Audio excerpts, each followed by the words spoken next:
GNN के संग में हमारे आज के मेहमान हैं मारूफ रूहानी शख्सियत बाबा मोहम्मद याह्या खान।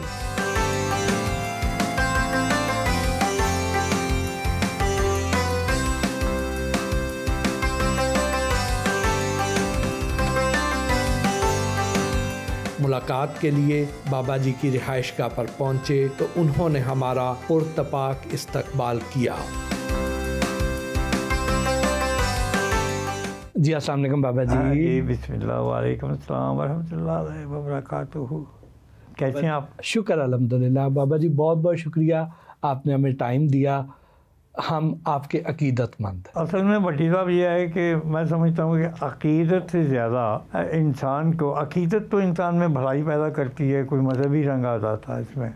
जैसे मुझे अकीदत लफ्ज़ में ऐन है ही, बड़ी अजीम से हर्फ है, बड़ा मज़ा आता है। लेकिन यह है कि मैं समझता हूँ कि दिल की बात करनी चाहिए कि मुझे दिल कर रहा था। जैसे मैं आपके प्रोग्राम देखता हूँ, सीधे साधे से आपके प्रोग्राम होते हैं और उसमें एक पेंडूपन होता है और यही पेंडूपन हमारी एहसास है जी। अगर पेंडूपन आप निकाल देंगे अपने प्रोग्रामों में, गुफ्तगू में, रवैयों में और स्वभाव में, तो फिर यह है कि फिर यही होगा कि आप लखनऊ से ताल्लुक़ रखते हैं, बड़े लिए दिए बंदे हैं, हैदराबाद दक्कन के हैं, तो बात करने का मज़ा नहीं आएगा। कि बंदा अपनी बेसाख्ता होकर गुफ्तगू करे तो बड़ा मज़ा आता है। तो आपके प्रोग्रामों में यही खूबी होती है। तो मैं सोच रहा था कि शायद कभी ज़िंदगी में आपसे मुलाकात हो जाए तो मैं इसका इजहार करूँ। तो अल्लाह मियाँ ने ये मौका दे दिया और ये मौका अल्लाह ने भी अता किया। फिर मेरा बच्चा जो मोहम्मद नूरुल हसन साहब हैं, उनकी भी वो बड़े खुश हैं। मुझे सुबह टेलीफोन आया कि आपका बताया, उनकी बात हुई, तो मैंने कहा जी आज उनसे मुलाकात हो रही है, देखिए अल्लाह सुब्हान तआला उसमें अच्छा लगेगा बात करके, कुछ सीखने का मौका मिलेगा आपसे। ये तो आपका बड़ा पान है, हम तो आपसे सीखते हैं। फिर नूरुल हसन भाई का भी बहुत बहुत शुक्रिया, वो बड़ा प्यार देते हैं। हाँ। बड़े ही प्यारे और बड़े जैसे वो बाहर से खूबसूरत है, अंदर से भी उतने ही खूबसूरत है। अच्छा, खूबसूरत लोग थोड़े से कंजूस भी होते हैं। अच्छा खूबसूरत लोग, हाँ जी, ना तो वो अपने हुस्न का दान देते हैं। क्या जी? वाह वाह वाह। अब वो जो है कि वो इतने खूबसूरत हैं कि जन्म जन्म का उनका मेरा साथ है। मुझे आज तक अपने घर लेके उन्होंने ये नहीं कहा कि बाबा चलो पानी का घूंट ही पी लो नलके का, अल्लाह की कसम। इतने कंजूस, तो वो इतने खूबसूरत है। और मैं इतना बदसूरत हूँ कि वो इतने मेरे साथ होते हैं, यूँ लगता है कि हम दोनों एक ही हैं चीज़, ऐसा ही है जी। उनकी तो दाढ़ी देख के, उनका सिलसिला देख के तो लोग कहते हैं यार तू बाबा जा हाँ दे आजकल कोल तो नहीं जाता। वो कहता जी मैं की करा, मेरा जन्म ही उन्होंने गोद ही है और मेरा सारा मसला उन्होंने अब्बा जी ने मेरे सपोर्ट करता। तो अल्लाह उनको खुश रखे, बड़े अच्छे हैं। लेकिन एक बात है कि बंदे को बड़ा फराख दिल होना चाहिए, बड़े उसके सोच में, बयान में, आने में, जाने में, गुफ्तगू में, गुफ्तगू शनीद में, खाने पीने में, उसमें तकल्लुफ़ नहीं होना चाहिए, बेसाख्तगी होना चाहिए। वो खाने पीने के मसले में बड़े बेसाख्ता हैं। हाँ। और अल्लाह का शुक्र है कि वो हर लुक़मे पे अल्हम्दुलिल्लाह भी कहते हैं माशाअल्लाह। लेकिन थोड़ा सा जो है ये सिलसिला उनका जो है ना, और ये मेरा अपना ख्याल है कि बंदे को बखील और कंजूस नहीं होना चाहिए। दो बातें ना हो तो वो फरिश्ता है। अल्लाह। ये तो आपका अपना देखने का अंदाज़ है, हालांकि वो तो माशाल्लाह बड़े इस मामले में बहुत ही प्यारे आदमी हैं और आपसे बड़ा कुछ सीखते हैं वो, और उसी की खुशबू भी फैलाते हैं वो। हाँ। खुशबूदार शख्सियत है। हाँ।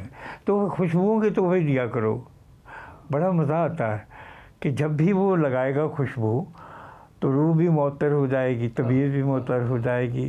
और फरमाते हैं कि जो शख्स खुशबू लगाता है, सूंघता है, उससे हज़ महसूस करता है, वो शख्स बड़ा वसीउल क़ल्ब होता है, वसीउल नज़र होता है, वसीउल बयान होता है, वसीउल ईमान होता है, और वसीउल मोहब्बत भी होता है, वसीउल हुज्जत भी होता है। तो ये सारी चीज़ें जो हैं ये खुशबू का चमत्कार है। तो इसी तरह मैं ये समझता हूँ इस बात को कि एक दूसरे की खूब इज्जत किया करो, खिलाया पिलाया करो। अमीर होना चाहते हो तो लंगर पकाया करो, घर में मेहमानों को बुलाया करो, अच्छी अच्छी चीज़ें उनको खिलाया करो, कंजूसी ना बरता करो, मारे जाओगे। फरमाया गया कि कंजूस आदमी जो होता है उसके दिल पे शैतान ने अपने पंजे गाड़े होते हैं। और जो शख्स वसीउल मशरब होता है और जिसका दस्तरखान वसी होता है और जो खिलाता पिलाता रहता है, उसके चूल्हे गर्म ही रहते हैं, यकीन करें कि दीन दुनिया के सारे हल्के जो होते हैं उसके लिए नरम होते हैं। वाह वाह वाह वाह, क्या खूबसूरत आपने ये ना तरीका बता दिया, आसान तरीका बता दिया अगर आप अपने रिज़्क़ को वसी करना चाहते हैं। यकीन फरमाए, मेरे पास एक बच्चा आया, कहता है जी मारा गया। क्या हुआ? खूबसूरत हो, पढ़े लिखे हो, मारे कहाँ गए? वो कहता है जी रिज़्क़ की बड़ी तंगी है। अच्छा, क्या तंगी है?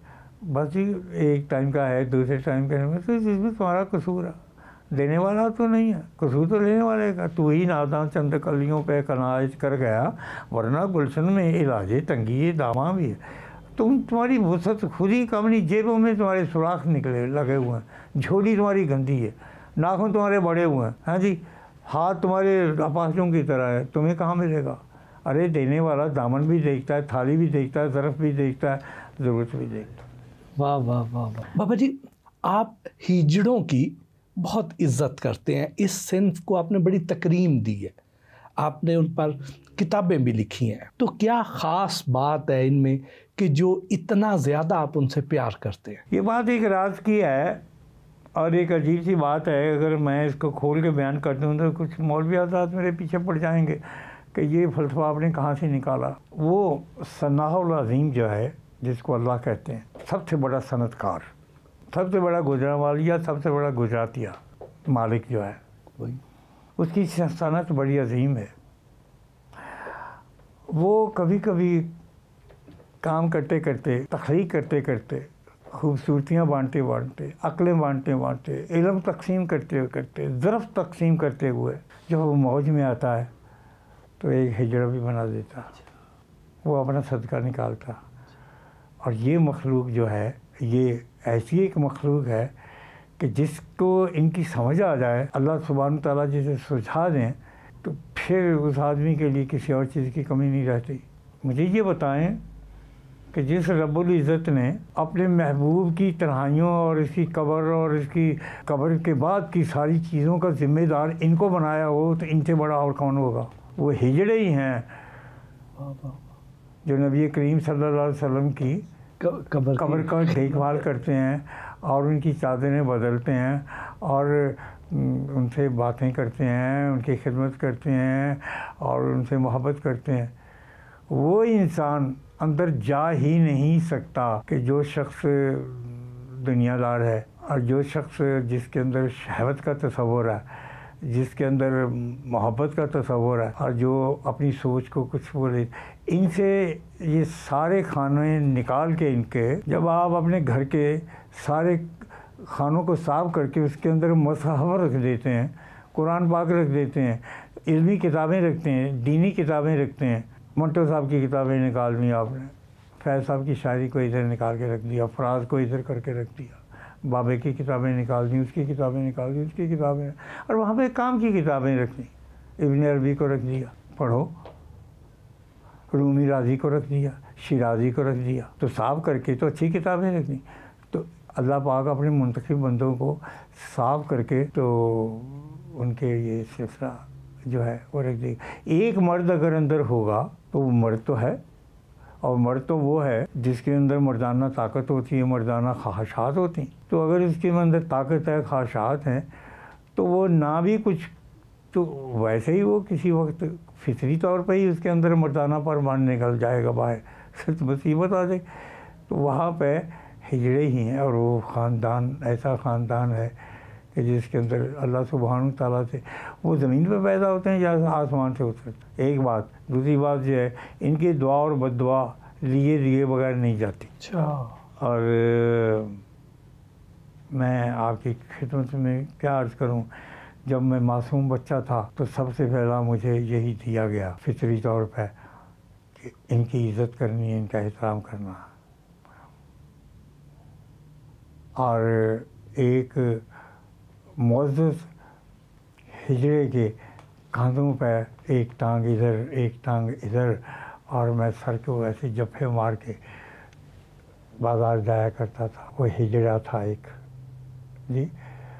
और मुझे सबसे पहला दीन का सबक, रूहानियत का सबक उन्हीं के बर्ताव और उन्हीं के रवैयों से सीखा मैंने। और वो मेरे चचा थे, सगे चचा। क्या जी? सगे चचा थे। सगे चाचा, 4 चचा ठीक थे। और ये वो चचा थे कि जब मेरे दादा को ये खबर मिली, पूछा गया कि मुझे खबर क्यों नहीं दे रही कि मेरे घर में किसने जन्म लिया, तो सब खामोश थे। तो दादाजी को तकलीफ़ हुई। वो बड़े दबंग आदमी थे, उनका नाम झंडे खान था और बड़े ज़बरदस्त इंसान थे। तो वो जो हमारे घर का मुलाजिम था बड़ा, तो उसको बुलाया, ओए इधर आए ना, गल सुन किधर होया। वो सर झुका के खामोश हो गया।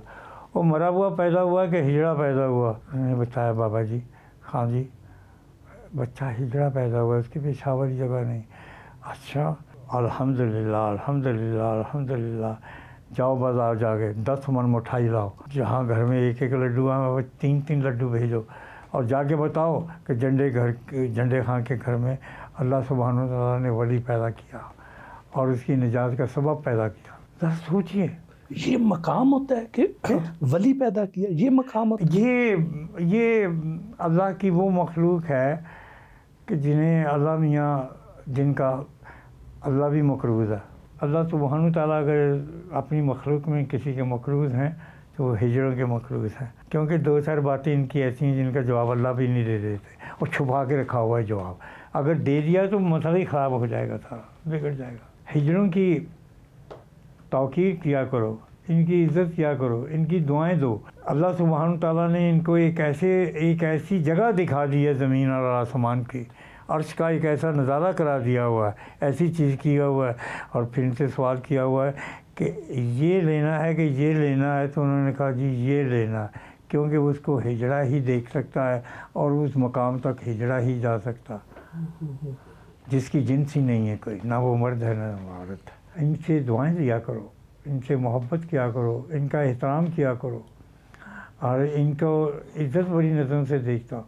मैं जब भी सफ़र में होता हूँ, मुझे कोई हिजड़ों की पार्टी जाते हुए दिखाई देती है तो मैं अपनी गाड़ी रोक देता हूँ, उतर जाता हूँ गाड़ी से, और उतर के इनको सलाम करता हूँ, ऐसे खड़ा हो जाता हूँ, और फिर जेब में हाथ डालता हूँ, गिनता भी नहीं हूँ, जो मेरे ग्रिप में आया मैं दे देता हूँ, और कहता हूँ कि दुआ मांगिएगा पाकिस्तान के लिए। पाकिस्तान के लिए, अपने लिए नहीं मांगता। जहाँ भी जिस मज़ार पे जाता हूँ यही मेरी बात होती है, बाबा पाकिस्तान पाकिस्तान पाकिस्तान, क्योंकि ये मैंने अपने हाथों से बनाया, मैंने नारे लगाए, लेके रहेंगे पाकिस्तान।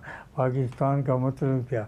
ला इलाहा इल्लल्लाह। और जो मतलब मैंने निकाला वो ही नहीं है, बाकी सब कुछ है पाकिस्तान में आज। बाबा जी, थोड़ी इसकी वजाहत और फरमा दीजिए कि जो आप कह रहे हैं ना कि ये एक वली पैदा हो गया, तो क्या ये जो सारे हिजड़े हैं, क्या ये उसमें ये शामिल होते हैं? अच्छा, इसका जवाब तो आपके पास मौजूद है, आप तो वैसे ही मुझसे पूछ रहे हैं तो ज़मीन। मुझे ये बताइए कि हम जो इंसान हैं, जिनमें से पैगंबर भी तावीज़ हुए, इसमें से गौस और कुतुब भी आए, इसमें बड़े बड़े आदम भी पैदा हुए, इसमें नूह भी पैदा हुए, इसमें ईसा भी पैदा हुए, इसमें मूसा भी पैदा हुए, तो क्या इन इंसानों में शद्दाद नहीं पैदा हुआ, नमरूद नहीं पैदा हुआ? क्या वो इंसान नहीं थे? तो इसका क्या मतलब हुआ? इसका मतलब साफ है, इसका साफ मतलब यही है कि जो चीज़ अल्लाह ने पैदा फरमाई है तो उसमें मुख्तलिफ़ किस्म की मखलूक़ात, मुख्तलिफ़ किस्म के एजाज़ात मिले, मुख्तलिफ़ किस्म की उनके मकामात मिले, और मुख्तलिफ़ किस्म की उनको दूसरी चीज़ें भी मिली कि जो इंसानियत के बिल्कुल शद्दाद, नमरूद, फ़िरौन, क्या ये औलाद आदम में से नहीं थे? तो आप ये भी सवाल कर सकते हैं कि ये कैसे पैदा हो गए? अल्लाह ने तो खैरुल बशर बनाया, तो ये कैसे पैदा हो गए? अल्लाह मियाँ ने तो अपना खलीफा बनाया, तो वो कैसे पैदा हो गए? तो इसका मतलब ये हुआ कि ये दीन फितरत है और अल्लाह सुब्हान तआला की ये सुन्नत है कि आपने जो कुछ पैदा फरमाया तो उसमें कुछ चीज़ें ऐसी भी हैं पैदा हो गई कि जो बिल्कुल उनके तज़ाद में थी। अब मुझे ये बताइए कि अल्लाह को जहन्नम बनाने की ज़रूरत क्या थी? भैया आपने तो इंसान बनाया और उसको अपनी फितरत दी, अपने ऊपर बनाया उसे, और इसे बड़े इजाज़ात दिए, तो आप फिर इसके लिए जहन्नम किसके लिए था? तो इसका मतलब है अल्लाह को पता था कि इसमें कुछ चीज़ें गलत भी निकल आएंगी, इन मखलूक़ात में कुछ ऐसा भी होगा, तो अल्लाह मियाँ ने उसका इंतज़ाम पहले ही फरमा दिया। तो अर्ज़ करने का मतलब ये हुआ कि वो कहते हैं कि जिन्नों के घर में वली और वलियों के घर में भूत पैदा होते। बाप वली अल्लाह है, बेटा उसके बिल्कुल अगेंस्ट गया। कई अल्लाह के बंदे ऐसे हैं, हाँ जी। तो क्या जो अपना हज़रत नूह के बेटे थे वो बाप पे गए थे? बाप ने कहा कि बेटा ये तूफ़ान है, ये हर चीज़ को बर्बाद कर देगा, वही बचेगा जो मेरी कश्ती में आ जाएगा या जूदी पहाड़ पर चढ़ जाएगा। तो बेटे ने आगे जवाब दिया कि अपना मैं जूदी पहाड़ पर चढ़ जाऊंगा, आपके पास नहीं आऊँगा, आपकी बात नहीं सुनूंगा। हज़रत इब्राहीम उनके बाप देख लें, नबी करीम सल्लल्लाहु अलैहि वसल्लम के घर की हालत देख लें, आप हालत देख लें कि क्या वो सारे ही वैसे ही थे? नहीं, उनमें वो भी निकले लोग कि जिन पे अल्लाह पाक ने भी और हर इंसान ने उनको जाके जी। तो अब कहना चाहिए कि ये अगर नबी के घर में पैदा हो सकते हैं तो मेरे और आपके घर में खुदा ना करे कि अगर कोई ऐसा पैदा हो जाता है तो उसको क्या कह सकते हैं? ये अल्लाह पाक की हिकमत है। इन लोगों में भी ऐसे लोग मौजूद हैं कि जो मतलब है कि कुछ गलतियाँ उनसे होती हैं, उनके कुछ प्रोग्राम गलत होते हैं, उनके कुछ मसले गलत होते हैं, लेकिन आपको किसी की गलत की को नहीं देखना भाईजान। आपको ये नहीं देखना कि ये है कौन, आपने सिर्फ ये देखना है कि ये अल्लाह का पैदा हुआ किया हुआ इंसान है और अल्लाह पाक ने इसकी इज़्ज़त की है और इसको ख़ास मकाम दिया है। भूल जाएं कि वो गलत कितना है, आप ये देखें वो सही कितना। हमको नेगेटिव चीज़ों को नहीं देखना चाहिए। मैं आ रहा था उधर से अपना पाकपट्टन शरीफ से, तो बस के इंतज़ार में खड़ा था। बस आई तो जल्दी जल्दी से बैठ के पता लगा बस भरी हुई है। जब बस भरी हुई है तो किसी ने मुझे कहा कि बाबा जी इधर आके बैठें, इधर आके बैठें, इधर आके बैठें, इधर आके बैठें। मैंने कहा नहीं बेटा, मैं खुद ब खुद कोई उठ के बाहर निकलेगा तो मैं उसकी सीट पर बैठ जाऊँगा, आपको नहीं मैं उठाता। अगले स्टॉप पे गए तो वहाँ पे दो हिजड़े थे, बड़े बने संवरे हुए, उनको भी बिठा लिया उन्होंने। जब वो आए तो पूरी बस के जितने भी थे ना लोग, किसी ने कहा वो सोने हुआ इधर आके बैठो, कोई ये खींच रहा है, कोई उन्हें क्या है जगह कोई नहीं पड़ कि तू दी जगह तेने बैठे थे सानू कितने बुलाओगे। और सरकार ये सोफे के ना वास्ते हैं, साड़ी गोदी जाके बैठो। वो इधर खींचा, उधर खींचा, इधर खींचा, उधर खींचा। अब वो बेचारे परेशान हो गए। अब जहाँ पे खींच रहे हैं कहीं उनको कोई हरकतें भी उनसे शुरू कर दी, लोगों ने बातें करनी शुरू कर दी, हाथों से चुटकलियाँ भरनी शुरू कर दी, ये कर दिया। वो तंग आ गए बेचारे। इतनी देर में कोई एक सीट खाली हुई तो मुझे कहा बाबा जी तुसी बैठो, मैं बैठ गया। दूसरे मेरे बच्चे को साथ वहाँ पर भी बैठ गए। थोड़ी देर बैठा तो मैंने कहा बेटा इधर आ जाओ। वो कहने लगे नहीं बाबा जी तुसी बैठो। मैं कहा नहीं तुसी भी बैठो मेरे नाल।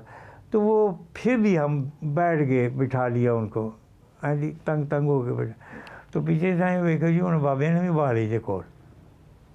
अर्ज करने का मतलब है कि जब कोई चीज़ ख़राब होने पे आती है या जो कौम तबाह होने पे आती है तो उसमें इस किस्म की हरकतें पैदा होनी शुरू हो जाती हैं, यही चीज़ें पैदा होनी शुरू होती हैं। आपको कहीं नज़र आए, आप उसे अमाल ना देखें, बुराई ना देखें, मेकअप ना देखें, सिर्फ ये देखें कि ये वो लोग हैं कि जिनकी अल्लाह मियाँ भी हजा करता है और मैं भी इनकी हजा करूँ। बाबा जी आप हमेशा मुकम्मल काले लिबास में ही मलबूस नज़र आते हैं, इस काले रंग में क्या ऐसी ख़ास बात है? बड़ी साहब ये सवाल मेरे पास मुतअद्दिद बार मेरे लिए हो चुका है। मैं अगर यही कह दूं कि मुझे पसंद है तो किसी को क्या इतराज़ है? किसी को क्या इतराज़ है अगर मैं किसी को ये कहूँ कि मुझे काला पसंद है? और लुत्फ़ की बात यह है कि इसके बाद यह है कि मुझे अल्लाह सुब्हानहू व तआला ने थोड़ा सा इल्म वदीयत फरमाया, मेरी घुट्टी में भी डाला, मेरे खबीर में भी डाला, मेरी तरबियत में भी डाला। और कई बुज़ुर्गान ऐसे हैं कि जिन बुज़ुर्गों ने मेरा नाम रखा है जी, तो उन्होंने भी मुझे यही कुछ दिया।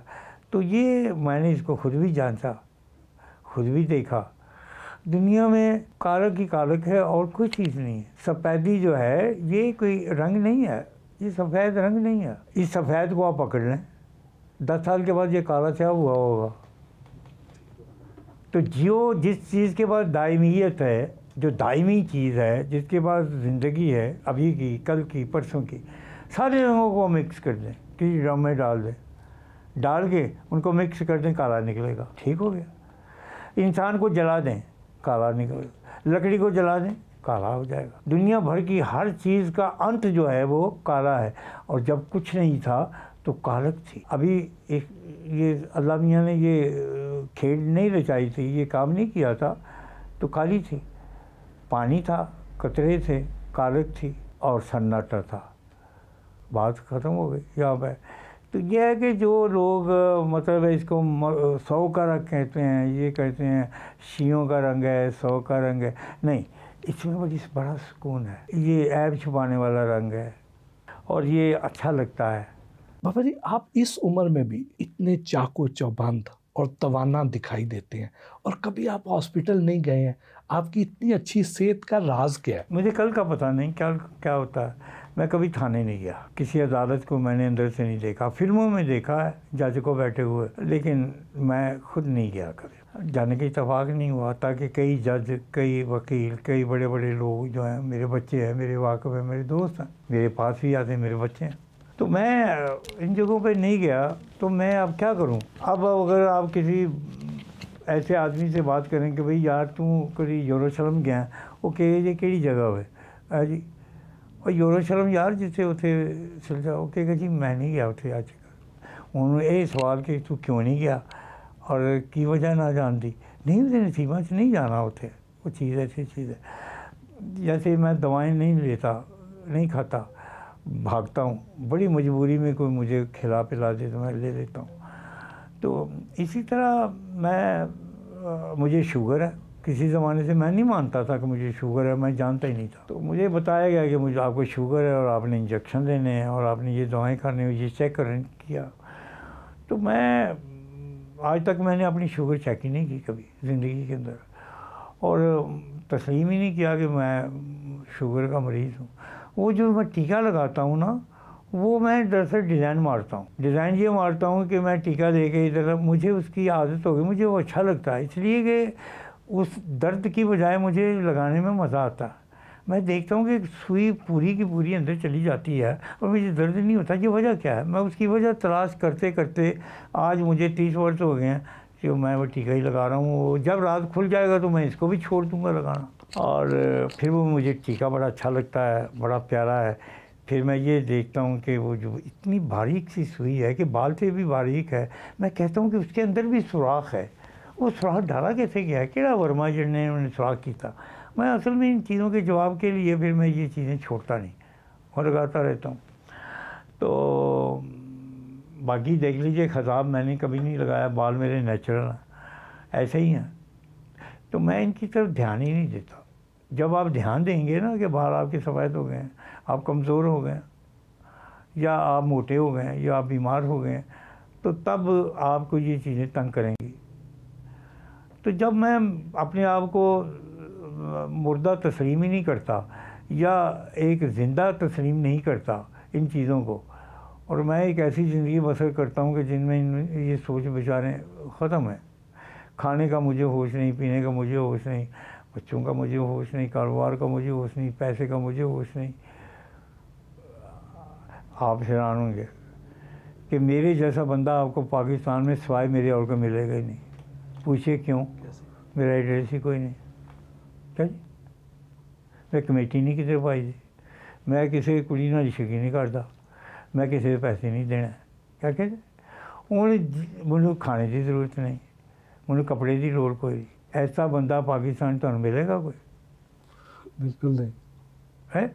मैं किसी का पैसा नहीं देना, मैं मेरे को कोई मंगता कोई नहीं, मैं किसी है जी। ये चीज़ां जिहड़ियां ने, ये चीज़ां बाबे को ही नहीं, सिर्फ होर किसी को नहीं। बन के कुछ दसे ना जी। अच्छा हुण दूसरे पासे आ जाओ, मेरे जहा वसी उल कुनबा बंदा ही कोई नहीं, मेरे जहा वसी उल कुनबा बंदा ही कोई नहीं। कि जिहदे अपने ब्लड दे विचों इन्ने क बंदे होण, इन्नी क औलाद होवे ते इन्ना क अगे पूंग पगार विखरिया होवे कि मतलब पता ही नहीं लगता कि मेरे है किन्ने, मैं पछाणदा कोई नहीं। और तू किहदा पुत्तर है ओए? मैं जी फैसल दा पुत्तर हाँ। और तू? मैं दाने दा पुत्तर है। ए किहड़े ने? ए जी अगों मेरे पुत्तर ने। मैं इन्हां दा की लगा जी? मेरी बीवी जिंदा है माशाअल्लाह, मेरे कुनबा जिंदा, मेरे पोतरे, मेरियां पोतरियां, मेरे दोतरे, मेरे पोतरे, एड्डा वसी कुनबा है कि जिसका हिसाब कोई नहीं। माशाअल्लाह। अगर मैं जाना वहाँ जिसले तो जिसले मेरे अगे बैठे होन ये पता लगे कोई जलसा हो रहा है जी क्या कहते कि ये सोचे कि वो थे कि कोई कहे कि ए सारे बच्चे सारा जड़ा बैठा है ये बाबे भी सारे निकले ने तो कोई मनों ने तैयार ही कोई नहीं। उधर वो गल तो इधर कोल फिर है ना मौज से कमाल जी, कमाल है ना। तो मैं कहना बंदे में जिंदगी इंज ही गुजारनी चाहिए। क्या कहते बिल्कुल। दुनिया मेरे सामने तय होके बैठी थी, हाथ जोड़ के बैठी, ठीक है गल खत्म। हुण केड़ी शह दुनिया दी केड़ा शहर है या जिथे केड़ा मुल्क है जिथे मैं नहीं जाता ते मेरा कार नहीं, केड़ा पहाड़ है जिसकी चोटी तक मैं नहीं गया, केड़ा समुद्र है जिसकी तनाई तक मैं नहीं गया। हुण ये गल्लां केड़ा रेगिस्तान है जिहदा एक एक जर्रा जिहड़ा है ना जी वो मेरा दोस्त है। हुण तुसीं सोचो ये सारा कुछ जो कुछ भी है ये चीज़ की है। फिर उम्र का तायन भी नहीं किया जा सकता क्योंकि मैं दसना तो लोग यकीन नहीं करते। कई गल्लां ऐसियां ने कहते बाबा झूठ इन्ने क बोलता है एडी क सवाई ना बोलता कि उत्थे सच का गुमान होंदा। हाँ जी, मैं अपनी ज़िंदगी सारे मरहले तय कर लेता, अगले भी पिछले भी तो हाल दे भी तो माजी दे भी तो मुस्तकबिल। बाबा जी अगले मरहले कैसे तय कर लिए आपने? एक मिसरा है, मरहले इश्क दुश्वार भी हैं आसान भी हैं, ये हुई चीज़ सारी। ये कोई साहब तसरफ मिल जाए तो कोई आखा मिल जाए तो ठीक हो जाते सारे मसले, ठीक हो जाते। तो बिना मुर्शद दे बिना दोस्त दे गल नहीं बनती। बाबा जी आपकी उम्र कितनी है? अब देखिए ना सन मन जे तुसी लैंदे हो तो दूसरी जंगे अजीम च पैदा होए था, अंग्रेज़ों का दौर से क्या हुण जे तुसी जिसम की उम्र पुछते हो होर है, इलम की उम्र पुछते हो होर है, तो मेरे शौक शौक की उम्र पुछते हो होर है, अंदर की उम्र होर है, बाहर की उम्र होर है। ये गल्लां जिहड़ियां ने ये नहीं खुल सकदियां इन्हां दे नाल। रूह की उम्र कितनी है जी? रूह की उम्र भाई रूह तो जो है कि जैसे आप कह सकते हैं आसानी से कि मैं आदम हूँ, कोई झुठला सकता है आपको? अगर आप ये क्लेम कर दें कि मैं हज़रत आदम हूँ तो आपको झुठला सकता? आपका तो नाम ही बेसिकली आदम ही है, ये वो नाम तो बाद में रखेगा। जो एक तो दो तो तीन तो चार हुए तो फिर अगे वसी कुनबा फैलिया। अर्ज करने का मतलब यह है कि ये नाम हमने अपना नंबर रखा होता है, आपके घर के नंबर की तरह, गाड़ी के नंबर की तरह, टेलीफोन के नंबर की तरह। असल में हमारा नाम आदम ही है, इसके अलावा कोई और नाम हमारा नाम नहीं। तो बाकी यह है कि बस यह है कि अजीब सा कभी कभी तो मैं खुद अपनी समझ में खुद नहीं आता, खुद अपनी समझ में नहीं आता। अच्छा मेरा कोई मरीज़ नहीं है, पूछ लीजिए इनसे कि मैं इनका पीर हूँ, नहीं ये मेरे दोस्त हैं, मेरे बच्चे हैं। मैंने किसी की पीरी मुरीदी नहीं की हुई, ना किसी को बैत किया हुआ, क्योंकि मेरा सिलसिला ही कोई नहीं, हाथ में मिला मैं मलामती हूँ बस, इसके अलावा मेरी कोई पहचान नहीं है। मलामत मैंने उड़ी हुई है, तो इनको भी यही सबक देता हूँ कि तू, और ये रंग मलामतियों का रंग है, ये हार माने हुए लोगों का रंग है, ये उन लोगों का रंग है कि जो अपनी ज़ात की नफ़ी कर देते हैं, जो अपना आप गला अपने हाथों से घूंट देते हैं पकड़ के, जो नज़र ज़िंदा नज़र आते हैं लेकिन ये मरे हुए लोग होते हैं मलामती। हम मरे हुए लोग हैं, हमने अपनी ख्वाहिशों के गले घूंटे हुए हैं, हम दूसरों के लिए ज़िंदा रहते हैं, ना सुबह अपनी है न शाम अपनी है, कोई चीज़ ही अपनी नहीं। मलामती क्यों कहा जाता है? ये इज्जत की और अपनी नफ़ी की इंतहा है। ये एक ऐसी तपस्या है, एक ऐसी इबादत है, एक ऐसा रियाज है कि जो इंतहा का है। हर बंदा इस मकाम पे नहीं आ सकता। वली बन जाओगे, कुतुब बन जाओगे, गौस बन जाओगे, लेकिन मलामती बनना बड़ा मुश्किल है। मलामतें बर्दाश्त करनी पड़ती हैं? नहीं, बर्दाश्त क्या करनी पड़ती है कि जैसे यूँ कह लीजिए कि मेरी ख्वाहिश ही कोई नहीं, मैं शॉपिंग ही नहीं करता। क्या जी? शॉपिंग ही नहीं करते जी। मैं इस्त्री किए हुए कपड़े ही नहीं पहने कभी। कैसी मलामत है? ठीक है, मैं अपने कपड़े को खुद धोता हूँ, खुद खाने पकाता हूँ, दूसरों को खिलाता हूँ, दूसरे का बोझ खुद उठाता हूँ। मलामत का ये मतलब है कि अपनी ज़ात की मैंने नफ़ी कर दी हुई है कि मैं नहीं, तू ही तू है। ये है मलामत। मलामती सिलसिले के कौन कौन से सूफिया और गुजरे हैं? 2 साल गुजरे हैं इस दुनिया में, लेकिन इस सिलसिले को पसंद नहीं किया गया, इसे सराहत नहीं मिली आगे। और मैं नहीं समझता कि हर बंदा मलामत की चादर ओढ़ सकता है। बड़ा मुश्किल काम है, कितना मुश्किल काम है। ना नींदना ने, ना जागना है, ना आराम है, ना नहाना है, ना धोना है, ना कपड़े, ना जुतियाँ। अब आप समझते होंगे कि मैं हर वक्त सफ़र में रहता हूँ, ठीक है। आप समझते हैं कि मैं सूट बूट पहनता हूँ, पहने हुए जाता हूँ, ये करके जाता हूँ, ये करता हूँ, ये आपका जूता पॉलिश की ज़रूरत है, जुराबें पहनते हैं। तो मैं जो 12-12 साल 13-13 साल जो स्लीपर पहना है वही पहना, लेकिन बैठा हुआ A1 सीट के ऊपर हूँ, बिजनेस क्लास में। क्या जी? एमिरेट्स का जहाज़ मेरे नीचे होता है, बैठा हुआ उधर पहली सीट मेरी है, और जहाज़ में पहले बैठता हूँ, पहले ही उतरता हूँ। ये मैं ये तारीफ़ नहीं कर रहा कि मैं कुछ मेरे पास दौलत है या मैं इसलिए नहीं, ये सारा मेरा इंतज़ाम कोई करता है जी? बोले कोई कर रहा है ना ऊपर बैठा, वो करता है। बंदा नहीं करता कि ये बच्चा कर रहा है, ये वो बच्चा कर रहा है, ये उसी की वो अता है जी, ये उसी की अता है। वो करता है ना मुझे सब। अब बताइए कि अगर मुझे जहाज़ से पहले उतारा जाता है, पहले बिठाया जाता है, और टॉयलेट में वो जहाज़ की यूज़ करता हूँ जो कैप्टन करता है जहाज़ का, ठीक है।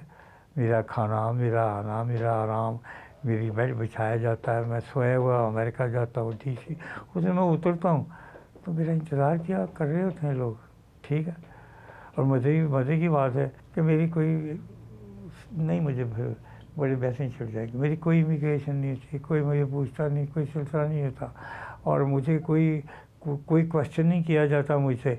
आया जाता है, सलाम किया जाता है, बात की जाती है, और मैं बाहर होता हूँ। अब है ना बात, उन्हें गल्लां तुसीं करोगे कहेंगे बाबा बड़ा बड़ा गपोड़ा, बाबा जी तुसीं जानते हो तो थानू फड़दे कोई नहीं। अब ये कि मेरे लिए सब आसानियाँ हर तरफ। आपके लिए कोई मुल्क की सरहद मेरे मायने लिए नहीं रखती? नहीं, मैं अगर जाना किधरे तो मेरे से सरहद कोई नहीं। ਹੁਣ ਇਹ ਗੱਲਾਂ ਤੁਸੀਂ अगर ਟੈਲੀਵਿਜ਼ਨ ਤੇ ਦੱਸੋਗੇ ਲੋਕਾਂ ਨੂੰ, बाबा ਘੱਟ छोटी मारिया करो, छोटी छड़िया करो, हैं जी, क्या कहते? लोगों को तो समझ नहीं ना, उनकी अक्लें महदूद है, उन्हें समझ ही नहीं कि बाबा जी ने जो बात की है ये किस पैराए में की है, किस मार्फत से की है। ये मार्फत तो मार्फत है, पिराया तो पिराया है। ये बात जो है वो सदा ऐसी प्रैक्टिकल है। प्रैक्टिकल मैं बात कर रहा हूँ आपसे कि मेरा सफ़र ऐसे ही होता है। मैं इसी लिबास में होता हूँ, इसी हुलिये में होता हूँ, यही लिबास होता है, यही चप्पल होती है, यही अंगूठियाँ होती हैं, यही मेरे बाल होते हैं, यही मेरी चादर होती है, और यही मैं होता हूँ। ये मैं मक्खी बन के नहीं जाता कि मैं कोई जिन बन के जाता हूँ, या मैं इंसान हूँ, बंदा हूँ, गुनाहगार बंदा हूँ। लेकिन अल्लाह सुब्हान तआला ने ये हर इंसान को वो चीज़ें दी होती हैं। लेकिन आपके पासपोर्ट पे मोहर तो लगती है ना जी? किसकी? उस मुल्क की नहीं, एंट्री। वो लगाएं या ना लगाएं है जी, तो पासपोर्ट जो मेरा है वैसा पासपोर्ट भी किसी का नहीं है। बात खत्म हो जाती है। क्या जी? अच्छा, क्या ये कोई ख़ास पासपोर्ट है? मैं वही खास आदमी। क्या जी? वाह वाह। है जी। अभी अमेरिका जाना है किसी शख्स ने, किसी ने, तो कितने मराहल से गुजरेगा, है जी। तो वो अपना, तो अगर आप मेरे पासपोर्ट पर देखें तो अमेरिका ने उसके ऊपर लिखा हुआ है, कुंडी ना खड़का सोनिया सीधा ही अंदर आ। क्या? कुंडी ना खड़का सीधा सोने अंदर आ, सीधा अंदर आ। खुदा की कसम मुझसे पूछता ही कोई नहीं, कोई क्वेश्चन, कोई बात। DC वाशिंगटन में बैठा हुआ था, कभी मैंने ज़िंदगी में अपने हाथ में टिकट नहीं खरीदी, कभी मैंने कोई पैसा नहीं किसी को गिन के लिया, ये सारे सिलसिले मैं कोई गलत बयानी नहीं आपसे कर रहा, मैं आपको जो भी बात मैं कर रहा हूँ हकीकत कर रहा हूँ, इसमें गुलू नहीं है। अल्लाह ना करे कि मैं कोई ऐसी बात करूँ। ये जो बैठे हुए हैं, ये मेरे बच्चे, ये जो बच्चे बैठे हुए हैं, ये जन्म जन्म से मुझे जानते हैं। ये बैठे हुए हैं सारे, इनसे पूछ लीजिए कि मैं गलत कह रहा हूँ।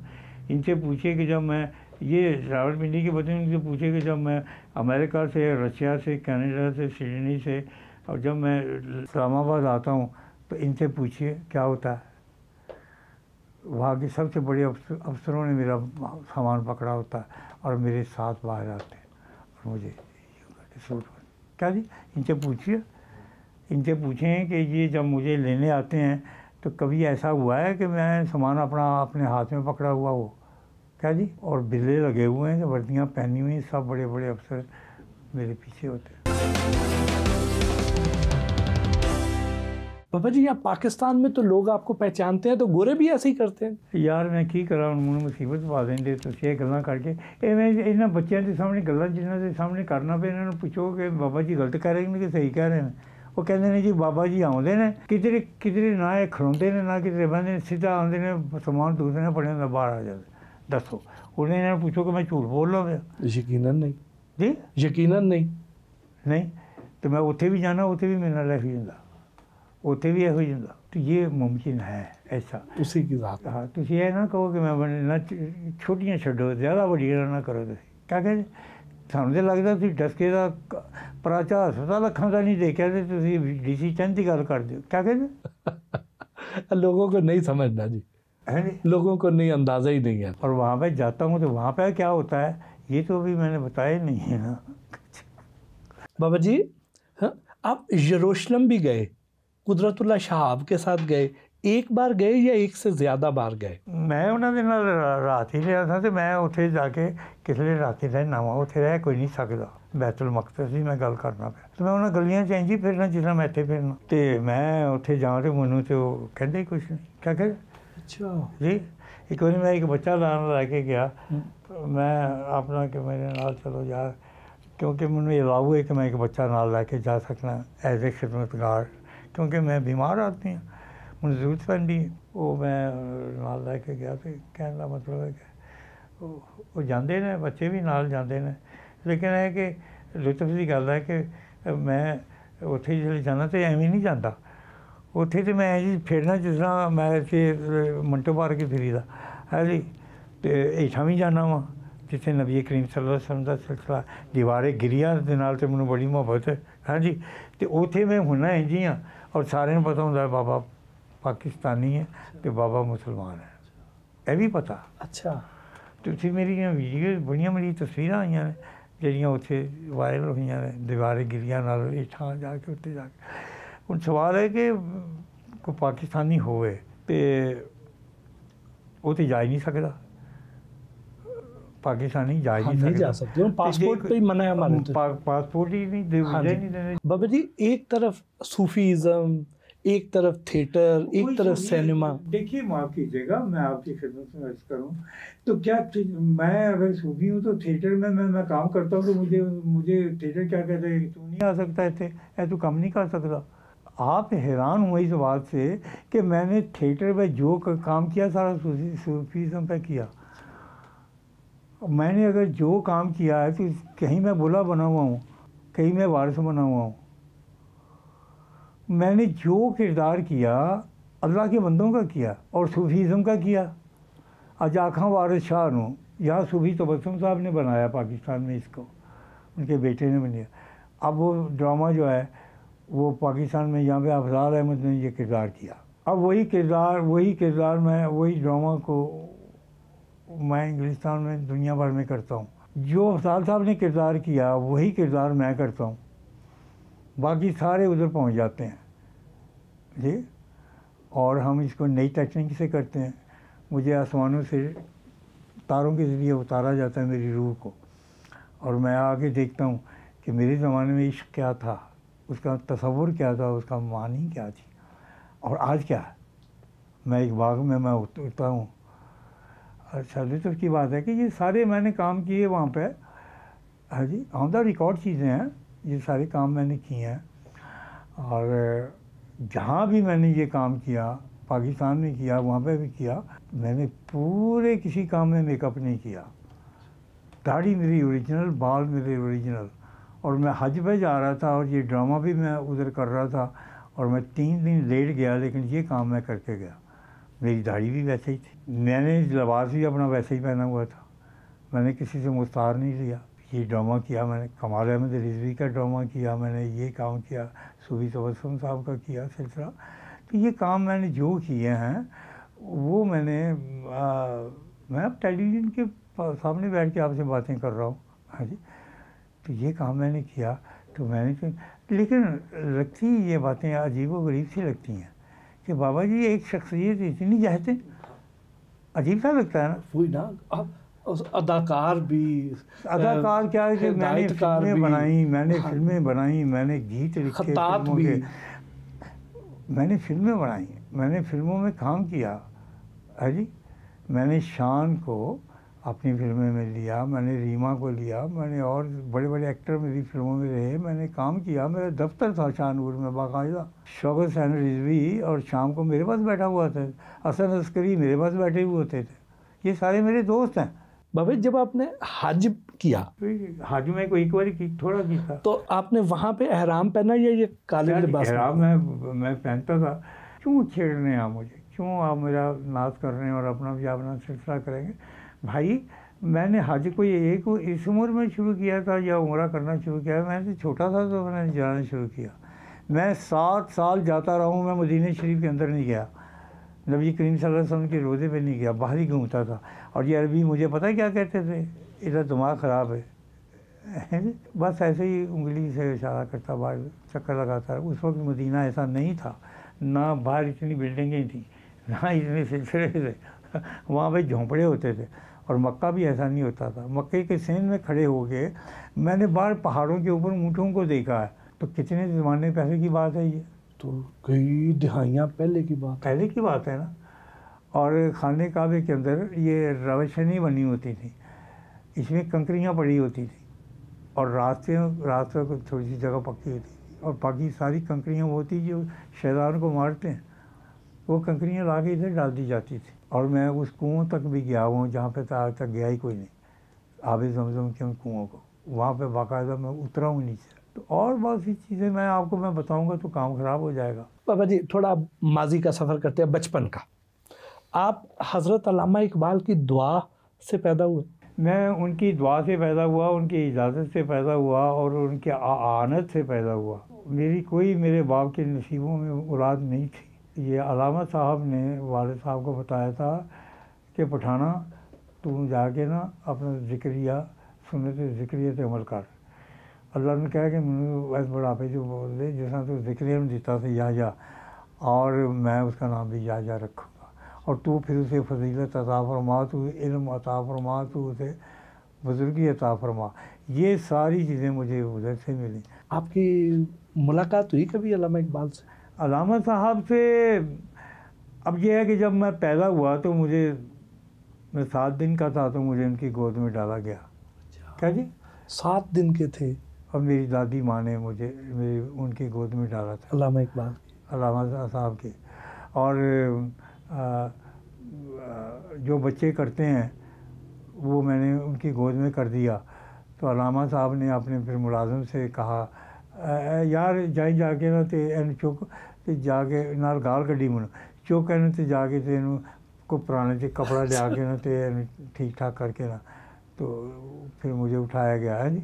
अच्छा, तो अब वो यह है कि मैं, आप यकीन फरमाएं कि मैं जब बच्चा था तो मैं उस वक्त ये तहरीक शुरू हो चुकी थी पाकिस्तान की। तो फिर मैं अल्लामा साहब की फ़ारसी का कलाम, उर्दू का कलाम, उनकी नज़में, हाँ जी, वो पढ़ा करता था। और सुनने वाले में कौन हुआ करते थे। कहाँ मुझे लेके चले गए और कहाँ मैं वहाँ पे क्या आपको बताऊँ कि उस वक्त सुनने वालों में से कौन हुआ करते थे। सैयद अताउल्लाह शाह बुखारी, सर मसूद, कायद आज़म,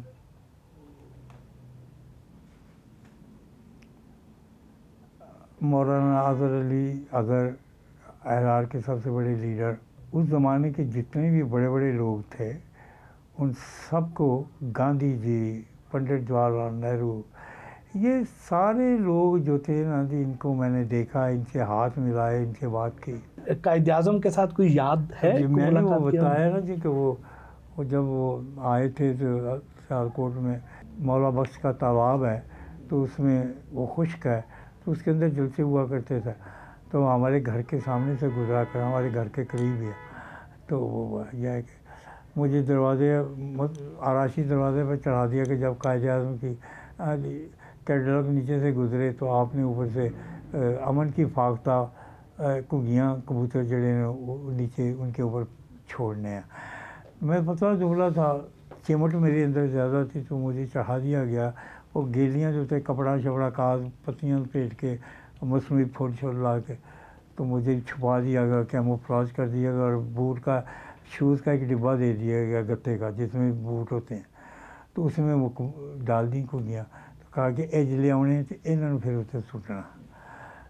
तो वो जब गाड़ी उनकी खुली आई तो मुझे आवाज़ मारी, ओए नाल उन्होंने गाल कट के क्या, ओए तेरी फलाना कह कहते हैं आ गई गड्डियाँ होनी तो उत्ते सुटना, निशानी से सुटी, उन्हें झोली जाके डिगन। वो मैं डब्बा खोलिया तो कबूतर तो उड़ गए, तो बिठा डिग पई उन्होंने उत्ते। और कबूतर घुग्गियां तुसीं बंद करोगे जिस वक्त तो वो तो डरदे मारे तो बिठा कर दियाँ। तो जिसले मैं वेख्या कबूतर तो दाएं बाएं उठ गए, तो कायद-ए-आज़म साहब ने उत्ते देखा, तो मैं सिर कट के तो इंज करके देखिया तो बिठा डी। बहरहाल इस तो बाद हुण मैं बड़ा डर गया, उतरिया उत्तों। तो बाद साड़ा प्रोग्राम से असीं खाक साखां नाल कपड़े पा के ना बच्चियां ने, तो शेख मौला बख्श के तलाब की सीढ़ी ते एक बच्चे ने खलो के ना, तो उन्होंने सलाम करना, निकरां पाइयां होंदियां सी, टाइयां बन्नी दियां, तो खाकी कपड़े पा के, तो इंज करके हूँ मैं उन्होंने भी सरदार था, मैं उन्होंने उत्थे भी लैके एकदम कपड़े बदले, उत्थे लैके गए, उत्थे जाके कायद-ए-आज़म साहब, कायद-ए-आज़म फातिमा उन्होंने भैन आ रही है, तो आके ना सारी रात मसरूफ सन नाल। और अपना अबुल कलाम मेरी उन्होंने बड़ी मोहब्बत। अच्छा। मैं उन्होंने सुनाया, और वो पाकिस्तान और हिंदुस्तान के सब तो ज़्यादा इलम वाले इंसान सन। मक्के शरीफ से पैदा हुए सन अबुल कलाम आज़ाद, और कांग्रेस के सब तो बड़े लीडर सन। उन्होंने को जनाब तो अपना गांधी जोड़े सन, करमचंद गांधी, तो ये लोग जोड़े सन, ये सारे कि कायद-ए-आज़म को इन्ना नहीं सन डरते जिन्ना उन्होंने को डरते सन, इन्ना उन्होंने को इलम सी। अरबी के दो वड्डे आलम पैदा नहीं हुए। बहरहाल मैं उत्थे अज कायद-ए-आज़म साहब आए, तो मैं भी उन्होंने देख के तो मैं हैरान हो गया उन्होंने बसीरत ते यादाश्त उत्ते। जी मेरे को जिसले आए तो मेरी छोटी ने इंज उत्ते करके तक्या, तो मैं अखां नीवियां कर लियां। कहन लगे यू आर नॉटी बॉय, तू जी मेरे नाल हरकत की है, अंग्रेजी कहन लगे हाँ जी, तो तू जी हरकत मेरे नाल की है ना जी, तू मैनू पता तू कबूतर सुटे सन, हाँ जी, मगर तू उन्होंने 1.5 घंटे का बंद के रखे तो उन्होंने बिठा ही निकलनियाँ सन, तो बिठा कबूतरों दी बड़ियाँ भारी होंदियां। वो अर्ज करना मतलब कि मैं सबसे मिला हुआ हूँ, सब देखे हुए है, किहड़ा बंदा जिन्होंने मैं बैठा नहीं, मैं जान हुंदा सन जलसियां दी, उत्थे जा मेरी पढ़दा सा, आवाज़ बड़ी अच्छी सी, तलफ़ुज़ बड़ा साफ सुथरा सी, छोटा सा था, क्यूट जिहा बच्चा सा। लेकिन है कि मतलब है कि वो वक्त गुजर गए, और मेरे जैसा शख्स पाकिस्तान ने हिंदुस्तान से दूसरा नहीं। वाह। जिसदे कोल इन्नियां यादाश्तां ने और इन्नी मालूमात ने। और मैं भी तां बच्चियां दा कि मैं मलामती सा मैं बच गया वां, कोई होर हुंदा ते चलो कना लिंबिया गया दा सी बंदा, कहंदी इत्थे कौन जीन दिंदा किसे नूं। अताउल्लाह शाह बुखारी साहब के जलसों में बड़ी मोहब्बत उन्होंने नाल, मैं उन्होंने कोतर सौ जलसे अमृतसर जाके सुने ने, और अमृतसर सुने ने, जम्मू सुने ने जाके, और अमृतसर ज़्यादा सुने ने कंपनी बाग के बीच। जो आप उधर जाके नज़में भी पढ़ते थे, वो क्या नज़म थी, कोई याद है आज? नहीं, मैंने सुनानी नहीं है। उसकी वजह यह है कि वो अपना मेरी जो सबसे ज़्यादा जो मैं नज़म पढ़ा करता था सरकार की, वो पढ़ा करता था, मुसलमान के लहू में है सलीखा दिल नवाजी का, मरबत हुस्न आलमगीर है मर्दान गाजी का, शिकायत है मुझे या रब खुदा बंदान मकतब से, सबक शाही बच्चों को दे रहे हैं खाकबाजी का। ये जी की पैगाम थी। और नज़म बड़ा खूबसूरती और बड़े तलफ़ुज़ मेरा बड़ा ही खूबसूरत सी, और ਵੱਡਿਆਂ ਕੋਲ ਇੰਨਾ ਤਲਫਜ਼ ਨਹੀਂ ਸੀ ਜਿਸ ਤਰ੍ਹਾਂ ਮੈਂ ਸੁਣਾਉਂਦਾ ਹੁੰਦਾ ਸਾਂ। ਫਿਰ ਜਿਹੜੇ ਮਖਸੂਸ ਲਫ਼ਜ਼ ਹੁੰਦੇ ਸਨ ਉਹਨਾਂ ਦੀ ਜਿਹੜੀ ਬਿਆਨ ਕਰਦਾ ਹੁੰਦਾ ਸਾਂ ਤਾਂ ਬੜਾ ਮਜ਼ਾ ਆਉਂਦਾ ਹੁੰਦਾ ਸੀ, ਔਰ ਮੈਂ ਬੜੀ ਫਿਰ ਦਾਦ ਸਮੇਟਦਾ ਹੁੰਦਾ ਸਾਂ। ਮੈਨੂੰ ਇਹਨਾਂ ਦੀ ਆਸ਼ੀਰਵਾਦ ਬੜੀ ਮਿਲੀ ਦੀ ਹੈ, ਮੈਨੂੰ ਇਹਨਾਂ ਚੂਮਿਆਂ ਦਾ ਬਜ਼ੁਰਗਾਂ ਨੇ ਇਹਨਾਂ ਮੈਨੂੰ ਗੋਦ 'ਚ ਪਾਇਆ, ਇਹਨਾਂ ਮੈਨੂੰ ਪਿਆਰ ਕੀਤਾ, ਮੇਰੇ ਵਾਸਤੇ ਦੁਆਵਾਂ ਮੰਗੀਆਂ। ਇਹ ਸਾਰਾ ਕੁਛ ਉਹਨਾਂ ਦਾ ਫੈਜ਼ਾਨ ਹੈ। ਹੁਣ ਤੇ ਗੱਲ ਹੀ नहीं करता, दिल ही नहीं करता उस पुराने मौजूदात में छेड़न के उत्ते। सिखों के जो गुरु थे बाबा गुरु नानक साहब, उनसे आपकी क्या मुलाकात होगी जी? असल ਦੇ ਵਿੱਚ ਮੈਂ ਚੂँਕਿ ਆਪੀ ਵੀ ਗੁਰੂ ਹੀ ਸਾਂ, ਇਹ ਜਿਹੜੇ ਹੁੰਦੇ ਨੇ ਇਹ ਗੁਰੂ ਹੀ ਹੁੰਦੇ ਨੇ। ਤੇ ਮਤਲਬ ਹੈ ਕਿ ਅੱਛਾ ਮਤਲਬ ਦੀ ਗੱਲ ਹੈ ਕਿ ਮੈਂ ਹੁਣ ਛੋਟੀ ਜਿਹੀ ਗੱਲ ਕਰਨਾ।